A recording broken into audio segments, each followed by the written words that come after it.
Olá, meu amigo, minha amiga. Muito obrigado por vocês estarem fazendo o portal do José crescer tanto. E você que está chegando agora, está se inscrevendo, seja muito bem-vindo, seja muito bem-vinda. Cada pessoa que dá um clique e se inscreve no nosso portal ajuda com que as nossas portas se abram ainda mais para que outras pessoas façam parte das reflexões que nós fazemos aqui todos os dias sobre o Brasil, sobre os problemas do mundo que afetam a nossa realidade. E vamos juntos. Deem o joinha de vocês, que é muito importante, e os comentários aqui, que são muito preciosos, muito bem-vindos. Gente, não é possível analisar a realidade de um país sem analisar a política e a economia.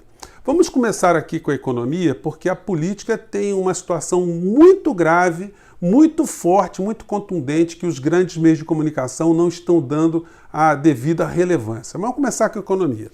Primeiro, nessa quarta-feira, todos os jornais já anunciaram assim com uma certa relevância o fato do dólar ter atingido R$ 5,68. Pois bem, enquanto eu estou gravando com vocês, ainda não fechou, né, a cotação, ainda não fecharam as negociações, as transações envolvendo a moeda estrangeira, mas o dólar já chegou a R$ 5,79 no dia de hoje. Só não foi mais além porque o Banco Central jogou um pouco mais do meu dinheirinho, do seu dinheirinho, no lixo. Jogou no fogo para que a moeda americana não ultrapassasse os R$ 6. A cada dia que passa, o real se desvaloriza mais e a moeda americana se valoriza ainda mais. Isso tem sido sonegado pelos grandes meios de comunicação. Eu já comentei com vocês que mais ou menos há mais de 2 meses o Jornal Nacional não apresenta mais a cotação do dólar. Não é estranho? Isso fazia parte da estrutura do jornal. Todo dia eles diziam como é que estava a variação cambial. Não falam mais disso e não falam mais de bolsa. E o sinal que isso dá para o mundo inteiro é que a economia brasileira e o governo brasileiro estão sem rumo. Alguns meses atrás, precisamente, o Paulo Guedes, quando foi perguntado sobre a possibilidade do real bater a 5, quer dizer, o dólar bater a R$ 5, né? Ele achou que isso não poderia acontecer a priori. Só se o governo fizesse muitas besteiras é que o dólar chegaria a esse nível. Ele quis dar uma tranquilizada nas pessoas de uma maneira geral. Vamos recordar aqui, isso aqui é só um trechinho aqui de um vídeo que eu peguei. Vamos lá, gente. Ele pode ir para esse nível. Se fizer muita coisa, fizer muita besteira, ele pode ir para esse nível. Então, esse aí foi logo depois que ele teve lá com o encontro com o Paulo Scaff, né, na Fiesp. Ele teve numa entidade chamada Ciesp. E aí o presidente da República, que mostra para a humanidade, mostra para todas as autoridades estrangeiras, todos os analistas de risco, todos os analistas de investimento, o quão nós estamos sem uma direção política, nos mostra o tamanho da sua ignorância em relação à economia. Como é que pode alguém acreditar que no meio dessa crise o real está sendo a moeda recomendada para ser adquirida como sintoma da economia brasileira estar evoluindo? Ou o presidente vive numa realidade paralela, uma realidade mental paralela, ou realmente ele é ludibriado, ou então ele faz parte de um grande esquema de vigarismo internacional.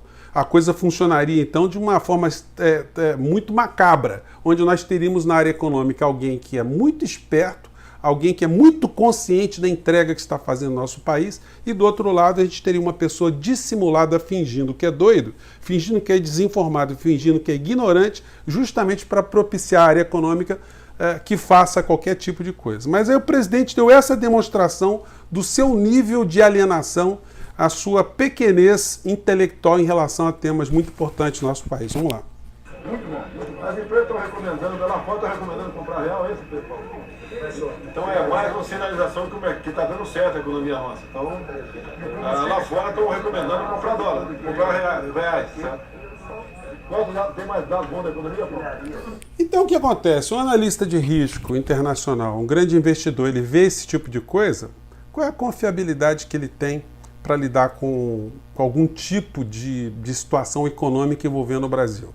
A gente tem salientado o tempo todo aqui que tudo isso, embora esteja absolutamente sem rumo para as pessoas que analisam, isso tem uma ciência por trás, porque tudo continua a funcionar de modo a beneficiar os grandes investimentos, os grandes fundos abutres, os grandes grupos transnacionais, os governos estrangeiros, enfim, pequenos grupos empresariais que são muito ricos, enfim, tudo isso está sendo bem protegido ou tem os seus interesses bem conduzidos por uma figura como o ministro da Economia aqui do nosso país. Lá fora, eu vou chegar já na questão interna, gente, mas a gente tem que sublinhar aqui algumas questões relevantes que estão acontecendo lá de fora. O jornal New York Times, ele faz um paralelo entre o comportamento de Trump e o comportamento de Bolsonaro.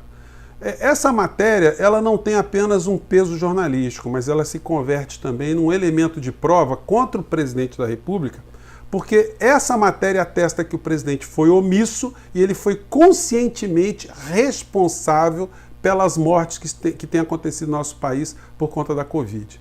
O jornal sublinha que o presidente da República expulsou mais de 10 mil médicos cubanos aqui do nosso território, médicos que foram salvar outras vidas fora do Brasil e que aqui fizeram muita falta. Em seus lugares não foram colocados outros médicos, o que aprofundou o problema aqui no Brasil. Esse tipo de informação pode ser considerado um ato de prevaricação, que está previsto no artigo 319 do Código Penal. E pode ser considerado também um crime de responsabilidade do artigo 85 da Constituição Federal. Esses processos, gente, terão uma hora que eles irão eclodir, todos eles. Agora, enquanto o presidente ainda está no poder, ele tem uma série de blindagens. Não é muito fácil que esse processo se desencadeie, ainda mais que ele tem uma proteção dos deputados que ele comprou, que ele subornou com verbas públicas, isso no português bem claro, que são os deputados do Centrão. Então as coisas estão conduzidas. Não vale a pena só a gente achar que tirar Bolsonaro e essas pessoas que estão no seu entorno do poder que a gente vai resolver o problema brasileiro. Não.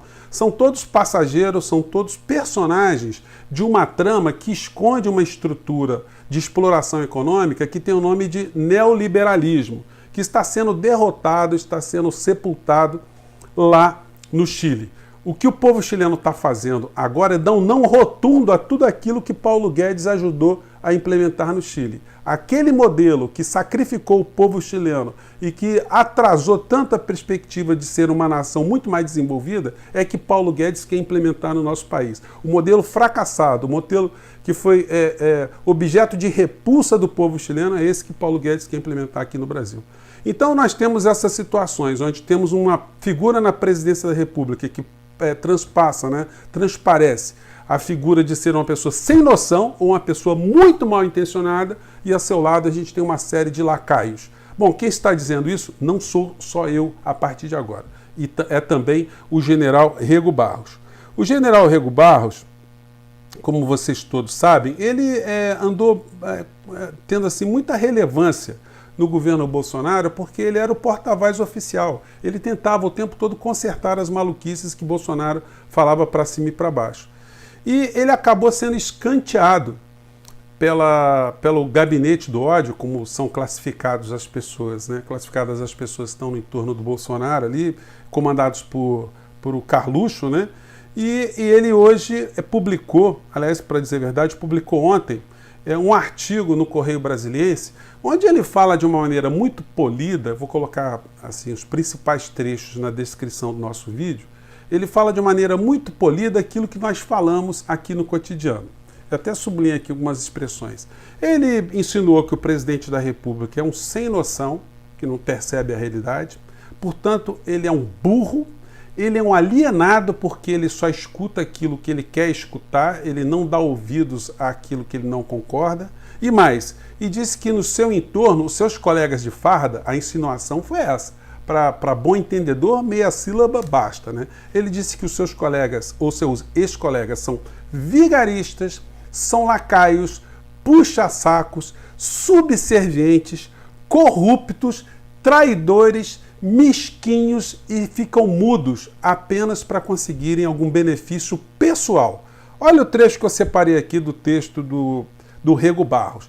Ele vai ser muito metralhado, mas ele está dizendo, gente, uma coisa que a gente já vem dizendo aqui de uma forma muito veemente, e ele apenas sublinha todas as nossas impressões. Vamos acompanhar aqui. Disse ele: Os líderes atuais, após alcançarem suas vitórias nos coliseus eleitorais, são tragados pelos comentários babosos dos que o cercam ou pelas demonstrações alucinadas de seguidores de ocasião. Seguidores de ocasião. É doloroso perceber que os projetos apresentados nas campanhas eleitorais, com vistas a convencer-nos a depositar nosso voto nas urnas eletrônicas, são meras peças publicitárias talhadas para aquele momento. Valem tanto quanto uma nota de R$7. Tão logo o mandato se inicia, aqueles planos são paulatinamente esquecidos diante das dificuldades políticas por implementá-los, ou mesmo por outros mesquinhos interesses. Ele está falando da rapaziada que está no entorno ali, né, do presidente da República. Os assessores leais, escravos modernos, que sussurram os conselhos de humildade e bom senso aos eleitos, chegam a ficar roucos. Ou seja, aqueles que estão dizendo alguma coisa plausível acabam ficando sem voz, né?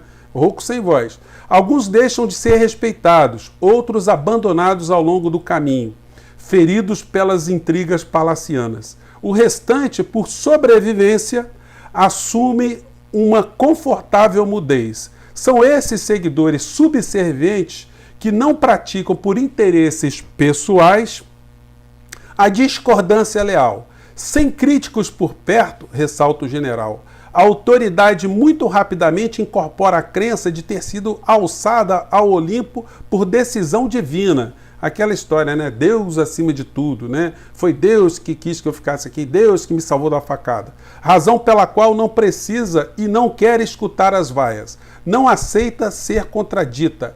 Basta-se a si mesmo. Sua audição seletiva acolhe apenas as palmas. A soberba lhe cai como veste. Vê-se sempre como vencedor da batalha de Zama, nunca como derrotado da batalha de Canas. Infelizmente, o poder inebria, corrompe e destrói.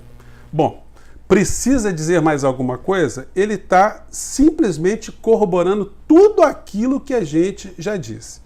O presidente da República, ele está... Você imagina numa conversa mais próxima que o Rego Barros deve falar, né?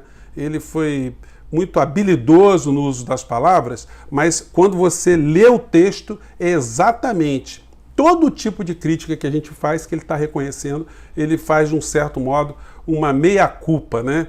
De não ter conseguido ali implementar algum senso dentro desse governo, não ter conseguido fazer com que as pessoas escutassem o mínimo. E esse governo continua surdo e continua cego, mas ele continua a entregar o povo brasileiro. Gente, eu fico por aqui, eu queria falar de eleições norte-americanas, mas o vídeo vai ficar muito longo. A gente vai fazer um vídeo só sobre esse assunto. Eu fico por aqui e não esqueçam de dar o joinha e de compartilhar os nossos vídeos. Tchau, gente!